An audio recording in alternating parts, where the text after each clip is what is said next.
दशरथ अजर बिहारी।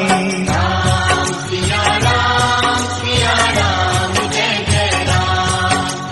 राम सिया राम जय जय राम। वापस अयोध्या लौट गए तो राम ने लक्ष्मण से कहा, हे सौमित्र, माताएं वापस चली गई इसलिए मेरा हृदय उदास तथा उद्विग्न हो गया है।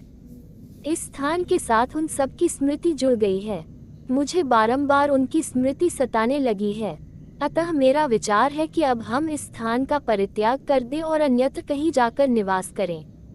इस प्रकार सीता और लक्ष्मण से अपने विचार का समर्थन प्राप्त करके उन्होंने चित्रकूट का परित्याग कर दिया और वहां से चल पड़े। चलते चलते वे महर्षि अत्रि के आश्रम में जा पहुंचे। उन्होंने परमतपस्वी वृद्ध महर्षि को प्रणाम किया तथा अपना परिचय दिया।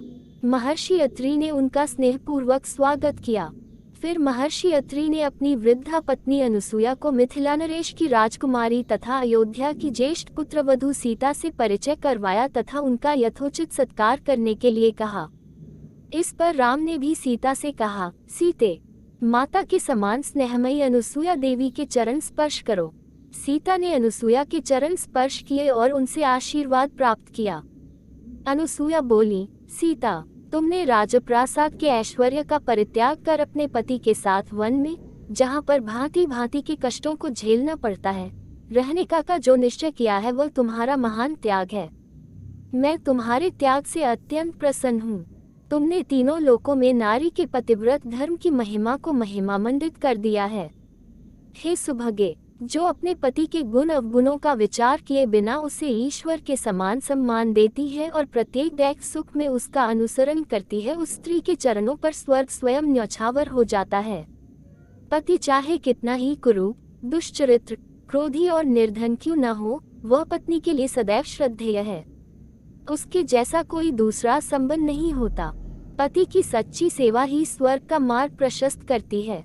जो स्त्री अपने पति में दुर्गुण देखती है, उस पर अपना वर्चस्व स्थापित करने के लिए उसके साथ नित्य कलह करती है तथा उसकी अवमानना और उसकी आज्ञाओं की अवहेलना करती है, उसे इस लोक में अपयश तो मिलता ही है पर मृत्यु के पश्चात नरक को भी जाती है। तुम स्वयं समस्त शास्त्रों को जानने वाली हो तथा अपने पति की अनुगामिनी हो, अतः तुम्हें तो किसी प्रकार की शिक्षा देने की आवश्यकता ही नहीं है। तुमने अपने कर्तव्य पालन करके तीनों लोकों में कीर्ति प्राप्त की है। मेरा आशीर्वाद है कि तुम्हारी बुद्धि सदा इसी प्रकार निर्मल बनी रहे। देवी अनुसुया के इन उपदेशों को सुनकर सीता बोली, हे आर्या, आपके उपदेश मेरे लिए अत्यंत महत्वपूर्ण है। मेरी माता और सास ने भी मुझे यही शिक्षा दी है कि पति स्त्री का गुरु, देवता और सर्वस्व होता है। अब आपके द्वारा दी गई शिक्षा को भी मैंने हृदयगम कर लिया है। मैं आपको विश्वास दिलाती हूँ कि पति का अनुगमन ही मेरे जीवन का एकमात्र लक्ष्य है और मैं कभी इस मार्ग से विचलित नहीं होंगी। सीता के वचनों को सुनकर अनुसुया ने कहा, पुत्री, मैं तुझसे बहुत प्रसन्न हूँ। अपनी इच्छानुसार कोई वर मांग। मैं वनवासिनी अवश्य हूँ, किंतु दैवी शक्ति से किसी भी मानव की मनोकामना पूर्ण करने में समर्थ भी हूँ। सीता बोली, माता, मैं पूर्णतया संतुष्ट हूँ। आपने मुझ पर असीम कृपा की है, यही मेरे लिए यथेष्ट है। इस पर प्रसन्न होकर अनुसुया ने कहा, हे जानकी, तुम सदा सौभाग्यवती रहो। यद्यपि तुमने कुछ भी नहीं मांगा है, तथापि मैं तुम्हें ये दिव्य माला देती हूँ। इस माला के फूल कभी नहीं कुम्हलाएंगे। ये दिव्य वस्त्र भी स्वीकार करो। ये न कभी मैले होंगे और न फटेंगे। ये सुगंधित अंगराग भी मैं तुम्हें देती हूँ, जो कभी फीका नहीं पड़ेगा। अनुसुया ने तीनों वस्तुएं सीता को देकर उन्हें अपने सम्मुख ही धारण कराया। उनके चरणों में सिर नवाकर सीता रामचंद्र के पास गई और उन्हें माता अनुसुया के दिए उपहार दिखाए। संध्या को सबने एक साथ बैठकर संध्योपासना की।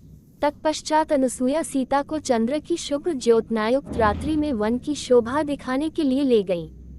फिर आध्यात्मिक चर्चाएं हुई। अंत में सभी ने मुनि के आश्रम में विश्राम किया। प्रातःकाल जब राम ने अत्रि ऋषि से विदा लिया तो वे बोले, हे रघुनंदन, इन वनों में मनुष्यों को अनेक प्रकार के कष्ट देने वाले भयंकर राक्षस निवास करते हैं, जिनके कारण अनेक तपस्वियों को असमय ही कालवित हो जाना पड़ा है। मेरी इच्छा है कि तुम इनका विनाश करके तपस्वियों की रक्षा करो।